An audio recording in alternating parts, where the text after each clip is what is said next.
கர்நாடக மாநிலம் பெங்களூருவில் உள்ள தொழிற்சாலைகளில் இருந்து சுத்திகரிக்கப்படாத கழிவுகள் நேரடியாக தென்பெண்ணை ஆற்றில் திறந்துவிடப்படுவதாக குற்றம் சாட்டும் விவசாயிகள் இதனால் கெலவரப்பள்ளி அணை நீரை பயன்படுத்த முடியாத சூழல் ஏற்பட்டுள்ளதாக கவலை தெரிவிக்கின்றனர். அணையில் இருந்து வெளியேறும் நீரில் மலை போல் நுரை பொங்கி எழுகிறது. இதுகுறித்த விவரங்களோடு களத்திலிருந்து இணைந்திருக்கிறார் எமது செய்தியாளர் ராஜேஷ். வணக்கம். ஒருபுறம் 5வது நாளாக கெலவரப்பள்ளிக்கு நீர் வரத்து அதிகமாக்கி வருகிறது. இன்னொரு புறம் அந்த நீரில் நச்சு நுரை பொங்கி எழுகிறது. இதற்கு துறை சார்ந்த அதிகாரிகள் என்ன விளக்கம் அளித்திருக்கிறார்கள்? மேலும் அங்கு இருக்கக்கூடிய விவசாயிகளின் கோரிக்கை என்னவாக இருக்கிறது? கெலவரப்பள்ளி அணை பகுதியிலே ஏராளமாக அந்த நுரை பொங்கி இருக்கக்கூடிய அந்த காட்சியை நாம் பார்த்து கொண்டிருக்கின்றோம். இந்த இடத்தில் தொடர்ந்து ஒளிப்பதிவாளர் கருப்பையா காண்பிக்கின்றார். தொடர்ந்து பல நாட்களாக இதே போன்று ஒரு மோசமான நிலை இருப்பதாக இந்த பகுதி மக்கள் மிகுந்த வேதனையோடு அவர்கள் தெரிவிக்கிறார்கள். அதாவது கர்நாடக மாநிலத்திலிருந்து பிறந்து வளர்ந்து வரக்கூடிய இந்த தென்பெண்ணை ஆறு, இந்த தென்பெண்ணை ஆறு தான் தமிழ்நாட்டினுடைய மிக முக்கிய நீர் ஆதாரங்களில் ஒன்றாக இருக்கின்றது. இது கர்நாடக மாநிலத்திலிருந்து எப்படியே கிருஷ்ணகிரி, அருகில் இருக்கக்கூடிய தருமபுரி மற்றும் திருவண்ணாமலை, விழுப்புரம், கடலூர் வழியாக சென்று வங்காள விரிகுடாவில் கலக்கின்றது. இப்படி கர்நாடகாவிலிருந்து வரக்கூடிய இந்த தண்ணீர் தொடர்ச்சியாக அங்கு மழை பெய்து வரக்கூடிய காரணத்தால் தண்ணீர் வரத்து அதிகரித்திருக்கின்றது. அதன் காரணமாக தொடர்ந்து தமிழகத்திற்கும் தண்ணீரை அதிக அளவில் திறந்து விடுகிறார்கள். தமிழ்நாட்டிற்கு தண்ணீர் கிடைப்பது ஒருபுறம் நல்லதுதான் என்றாலும் இதுபோன்று மோசமான தண்ணீரை திறந்து விடக்கூடிய அந்த காட்சியை நாம் பார்த்து கொண்டிருக்கிறோம். நாம் தற்போது இருக்கக்கூடிய இடம் ஏறக்குறைய கர்நாடகா பார்டர், தமிழ்நாட்டினுடைய அந்த கர்நாடக எல்லை பகுதியிலே தான் நாம் நின்று கொண்டிருக்கிறோம். கெலவரப்பள்ளி அணை என்று சொல்லக்கூடிய ஓசூர் ஒட்டிய பகுதியில் இருக்கக்கூடிய அணை இது. இந்த பகுதியிலே ரசாயனம் கலந்த நீர் வெளியிடப்படுகின்றது. அதாவது பெங்களூருவில் இருக்கக்கூடிய பல்வேறு குடியிருப்புகள் மற்றும் அந்த குடியிருப்பு பகுதிகளை சுற்றி இருக்கக்கூடிய சில தொழிற்சாலைகள், அந்த தொழிற்சாலைகளிலிருந்து அமிலம் கலந்த தண்ணீர் வெளியேற்றப்படுகின்றது. எப்படி நம் ஊரில் கூவம் தண்ணீர் இருக்குமோ அது போன்ற அந்த சாக்கடை அடைப்பு, தொழிற்சாலை கழிவு உள்ளிட்ட அனைத்து விதமான கழிவையும் எந்த விதமான சுத்திகரிப்பும் செய்யாமல் அவர்கள் அப்படியே திறந்துவிடக்கூடிய காரணத்தினால் இது போன்ற மோசமான நிலை உருவாகி இருக்கிறது. ஒரு நல்ல தண்ணீர் அமில தண்ணீராக மாற்றப்பட்டு அது நம்முடைய மாநிலத்திற்குள் வருகின்றது. கர்நாடகா மாநிலத்தின் கழிவு, கர்நாடக மாநிலத்தின் அமில நீர் தற்போது தமிழ்நாட்டு விவசாய நிலங்களை பாதிக்கப்படக்கூடிய ஒரு மோசமான சூழல் உருவாகி இருப்பதை நம்மால் பார்க்க முடிகின்றது. இங்க இருக்கக்கூடிய அந்த நுரை தொடர்ந்து நாம் விவசாயிகளுக்கு நன்றாக தெரியும். யூரியா, பொட்டாசு போன்றவற்றை பயிருக்காக கலக்கும் போது எப்படி கண்ணெரிச்சல் ஏற்படுமோ, எப்படி ஒரு துர்நாற்றம் வீசுமோ, எப்படி நெடி அடிக்குமோ, அது போன்ற ஒரு விஷயத்தை இந்த இடத்துல நம்மால் உணர முடிகின்றது. ஒரு 10 நிமிடத்திற்கு மேல் இந்த அணை ஒட்டிய பகுதியில் நம்மால் நிற்க முடியவில்லை.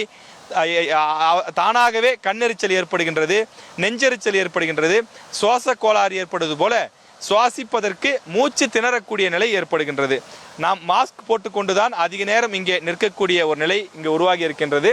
இந்த தண்ணீரிலே நுரை இந்த அளவுக்கு இருக்கிறது என்றால் அதிலிருந்தே நீங்கள் புரிந்து கொள்ளலாம் எந்த அளவிற்கு இந்த தண்ணீர் மாசு அடைந்திருக்கிறது என்பது. ஒரு நல்ல நீர், சுத்தமான நீர் இது போன்று நுரை உருவாகாது. இதில் கெமிக்கல், அதாவது பல்வேறு தொழிற்சாலைகளிலிருந்து வெளியேற்றப்படக்கூடிய பல்வேறு விதமான அமிலங்கள் அங்கிருந்து வெளியேறி இந்த நன்னீரை அமில நீராக மாற்றி, விஷத்தன்மையுடைய நீராக மாற்றி அதனை அனுப்புகிறார்கள். இந்த பகுதியில் இருக்கக்கூடிய மக்களிடம் நாம் பேட்டி காணும் போது அவர்கள் கிட்டத்தட்ட இரத்த கண்ணீர் வடிக்கிறார்கள். நாங்கள் ஒருபுறம் மழை இல்லாமல், தண்ணீர் இல்லாமல், வறண்ட பூமியாக தண்ணீர் இல்லாமல் கஷ்டப்படுகிறோம். அப்படி தண்ணீர் வந்தாலும் இதுபோல விஷ தண்ணீராக, அமில தண்ணீராக திறந்து விட்டால் இதை நாங்கள் குடிக்கவும் பயன்படுத்த முடியாது, விவசாயத்திற்கும் பயன்படுத்த முடியாது என்று கண்ணீர் வடிக்கிறார்கள். ஏதோ பஞ்சு பொதிகள் பிறண்டு வருவது போல நீங்கள் திரையில பார்க்கலாம். அப்படி திரண்டு வரக்கூடிய காட்சியை பார்க்க முடிகின்றது. இது ஏதோ ஒரு 100 மீட்டர் 200 மீட்டருக்கு கிடையாது, கிட்டத்தட்ட 5 கிலோமீட்டர் தூரம் வரை நாம் ட்ரோன் மூலமாகவும் நடந்தும் சென்று பார்த்தோம். அப்படி பார்க்கும்போது பல கிலோமீட்டர் தூரத்திற்கு இந்த நுரைகள் செல்வதை பார்க்க முடிகின்றது. கிருஷ்ணகிரி செல்லக்கூடிய அந்த அணை வரை இது போன்ற ஒரு நிலை இருப்பதாகவும், அதன் பிறகு இயற்கையாகவே தண்ணீர் தன்னைத்தானே சுத்தப்படுத்தி கொண்டு இது போன்ற நுரைகள் சற்று குறைவதாகவும் அந்த பகுதியில் இருக்கக்கூடிய மக்கள் குறிப்பிடுகிறார்கள். கெலவரப்பள்ளி அணை தமிழ்நாட்டினுடைய முக்கிய நீர் ஆதாரங்களில் ஒன்றாக இருக்கக்கூடிய நிலையில் தமிழக அரசு கர்நாடகத்தினுடைய அந்த மாநில அரசை அழைத்து அங்கு இருக்கக்கூடிய நீர்வளத்துறை அதிகாரிகள் மற்றும் பசுமை தீர்ப்பாயத்தை சார்ந்தவர்கள் ஆகியோரிடம் பேச்சுவார்த்தை நடத்தி இந்த தண்ணீரில் என்னென்ன மாதிரியான அமிலங்கள் இருப்பது என்பதை கண்டறிய வேண்டும். அதே போல கர்நாடகா, குறிப்பாக பெங்களூருவிலிருந்து வெளியேற்றப்படக்கூடிய அந்த கழிவு நீரை சுத்திகரித்து அதன் பிறகுதான் இந்த தண்ணீரில் கலப்பதற்கு அனுமதிக்க வேண்டும். இல்லை என்றால் அந்த கழிவு நீரை வேறு விதமாக அவர்கள் கலக்காத வண்ணமாக ஏற்பாடுகளை செய்ய வேண்டும் என்றும் பொதுமக்கள் கோரிக்கை வைக்கிறார்கள். 3ஆம் உலகப் போரே தண்ணீருக்காகத்தான் நடக்கும் என்று உலகம் முழுவதும் நாம் பார்க்கின்றோம். தண்ணீர் பிரச்சனை என்பது உலகளாவிய பிரச்சனையாக இருக்கிறது. இப்படிப்பட்ட சூழ்நிலையில் இந்த தண்ணீரை எத்தனை லட்சம் கன அடி நீரை இப்படி வீணாக்கக்கூடிய, அதுவும் நஞ்சாக்கக்கூடிய நிலையை ஒருபோதும் ஏற்றுக்கொள்ள முடியாத நிலையில்தான் இந்த பகுதியில் இருக்கக்கூடிய கிராம மக்களும் விவசாயிகளும் கருத்து தெரிவிக்கிறார்கள். மேலும் அவர்கள் இந்த பகுதி வழியாக செல்லும் போது கண்ணெரிச்சல் ஏற்படுவதாகவும் அவர்கள் குறிப்பிடுகிறார்கள். நாம் இந்த அருகில் நின்று கொண்டிருக்கும் போதே நம்மால் அவர்கள் சொல்வதை காட்டிலும் கூடுதலாகவே உணர முடிகின்றது. கண்ணெரிச்சல் ஏற்படுகின்றது, நெஞ்செரிச்சல் ஏற்படுகின்றது. இவற்றையெல்லாம் நாம் தொடர்ச்சியாக காலையிலிருந்து பார்த்து வருகின்றோம். இந்த பகுதியை பொறுத்தவரையிலே கிராமங்களிலிருந்து சற்று தள்ளிய ஒரு பகுதியாக இருக்கின்றது. இங்கிருந்து சில கிலோமீட்டர் தூரத்திலே தான் பெங்களூரு இருக்கின்றது. பெங்களூரு சிட்டியிலிருந்து வரக்கூடிய பல்வேறு கழிவுகள் இந்த பகுதியில் வந்து கலக்கக்கூடிய காரணத்தினாலே இது போன்று நுரை பொங்கக்கூடிய ஒரு மோசமான நிலை உருவாகி இருக்கிறது.